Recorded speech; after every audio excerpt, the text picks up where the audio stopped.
अब अर्शी का गुस्सा सातवें आसमान पर है क्योंकि अनिरुद्ध अभी भी झनक से प्यार से बात कर रहा है। इसीलिए अर्शी घर छोड़कर जाना चाहती है, लेकिन अनिरुद्ध उन्हें रोक लेते हैं। अनिरुद्ध ने अर्शी को रोका तो है, पर अर्शी अब इस पे क्या रिएक्ट कर रही है, जरा एक नजर इस पे डालिए। दादा बॉडी, देखा आपने? इतना सब हो जाने के बाद भी अब भी आप उस लड़की दरवाजे में ही है। बॉडी, आप इस लड़की को अंदर लेके जाइए और ध्यान रखिए ये बाहर ना आए। जाइए। तुम इस तरह सबसे नाराज होके जाओगे तो किसी को अच्छा नहीं लगेगा।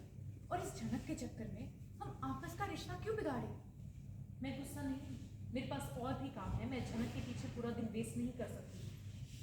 मैं तो यहाँ ये सोच कर आई थी कि झनक को ले जाऊंगी, अनी का थोड़ा स्ट्रेस कम होगा, उसकी हेल्प हो जाएगी।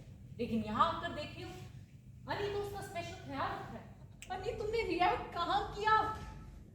तुम तो झनक से प्यार से बात कर रहे हो, उसका ख्याल रख रहे हो। जिसने इतनी बदतमीजी की कल रात, उसे अपने सर पे चढ़ा कर रखा है तुमने। तुम्हें लगता है ये सब करने के बाद झनक को अपनी गलती का जरा भी एहसास होगा? अर्शी, झनक ने जो गलती की ना, वो अनजाने में की, वो होश में नहीं थी। शिबू जी पीछे से कहते, अनी तुमने ठान रखी है कि उस लड़की के खिलाफ एक शब्द ना सुनोगे ना बोलोगे। बाबा, मैं बस अपनी समझ से बोल रहा हूँ, ये मेरा पॉइंट ऑफ व्यू है। ना मैं किसी की साइड ले रहा हूँ, ना जानकर किसी के खिलाफ बोल रहा हूँ।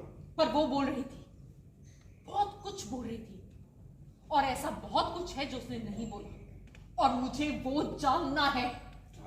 जब तक ये बातें क्लियर नहीं होगी, शादी की डेट अनाउंस नहीं होगी।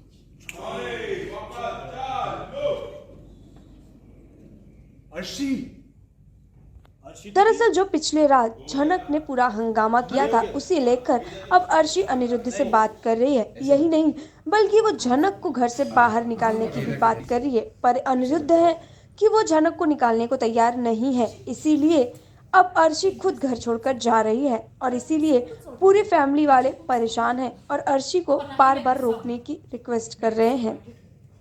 जिस काम के लिए आई थी वो काम तो हुआ नहीं, अब यहाँ रुकने से मेरा क्या फायदा? Arshi, please wait. We can talk about this.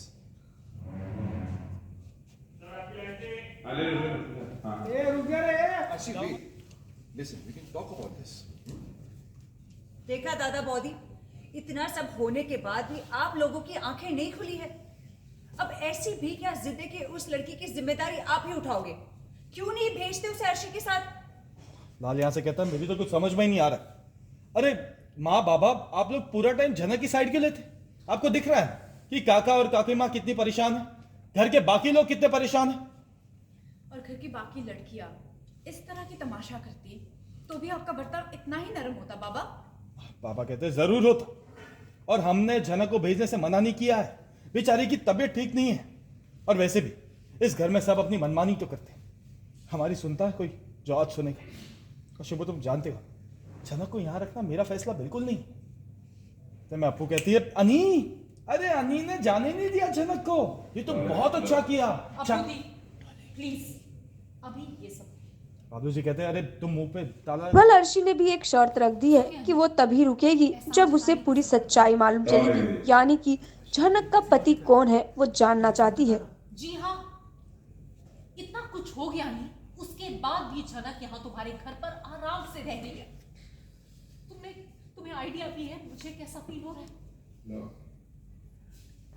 Arshi, मैंने जो किया ना वो जरूरी था, और तुम तो ऐसे कह रही हो कि कल तो अब देखना ये होगा कि क्या अनिरुद्ध अर्शी को सच बताएंगे या फिर नहीं।